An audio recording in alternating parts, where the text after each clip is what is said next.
الحمد لله وكفى وصلاة وسلاما على عباده الذين اصطفى ولا سيما عبده المصطفى وآل بيته المستكملين الشرفاء ثم أما بعد.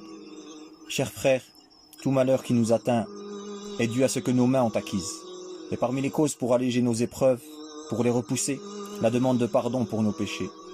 Aussi pour que la demande de pardon pour nos péchés soit acceptée par notre Seigneur, on se doit d'y mettre tout notre cœur. Or, comment pourrait-on être sincère si nous ne connaissons ni ne reconnaissons nos torts ou nos fautes? Et certainement, aucun d'entre nous n'en est dépourvu. Le prophète sallallahu alayhi wa sallam a dit: tout fils d'Adam commet beaucoup de fautes, mais les meilleurs de ceux qui commettent des fautes sont les repentants. Et dans un verset, Allah dit: ô vous qui avez cru, craignez Allah, et que chaque âme voit bien ce qu'elle a avancé pour demain. Et craignez Allah, car Allah est parfaitement connaisseur de ce que vous faites. Ibn Kathir dit dans l'explication de ce verset: et que chaque âme voit bien ce qu'elle a avancé, pour demain.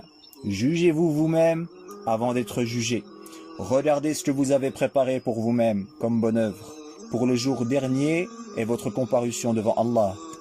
Et si le serviteur est responsable et sera interrogé sur chaque chose, oui, même son ouïe, sa vue et son cœur. Comme l'a dit Allah, certes l'ouïe, la vue et le cœur, sur tout cela en vérité on sera interrogé. À ce sujet, Omar ibn al-Khattab radiallahu anhu disait: jugez-vous vous-même avant d'être jugé, et pesez-vous avant d'être pesé, car le jour des comptes sera plus facile pour vous si vous faites vos propres comptes aujourd'hui.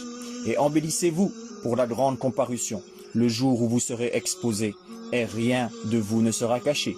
Dans ton propre intérêt, fais tes propres comptes dès aujourd'hui, et ne t'intéresse pas aux autres, car ils auront un autre juge que toi. Et voici Ibn Qayyim rahimahullah, qui nous informe sur les bases de l'introspection de l'individu.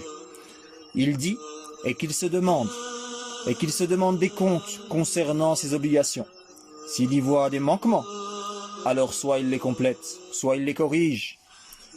Puis il demande des comptes à son âme sur les interdits. Et s'il lui apparaît qu'il en a commis certains, alors le repentir et la demande de pardon et les actes expiatoires. Puis qu'il se demande des comptes sur l'insouciance. Et s'il a été insouciant concernant ce pourquoi Allah l'a créé, alors il se rattrape par le rappel et en s'orientant vers Allah. Puis il se demande des comptes sur ses paroles, sur ce vers quoi ses jambes l'ont emmené, sur ce que ses mains ont saisi et ce que ses oreilles ont écouté. Et il s'interroge: qu'as-tu cherché par cela? Pour qui as-tu fait cela? De quelle façon as-tu fait cela? Et qu'il sache que pour chacune de ses paroles et chacun de ses mouvements, qu'il étale devant lui deux registres. Pour qui as-tu agi et comment as-tu agi? Le premier registre est celui concernant la sincérité, et le deuxième concerne la conformité dans le suivi du prophète sallallahu alayhi wa sallam.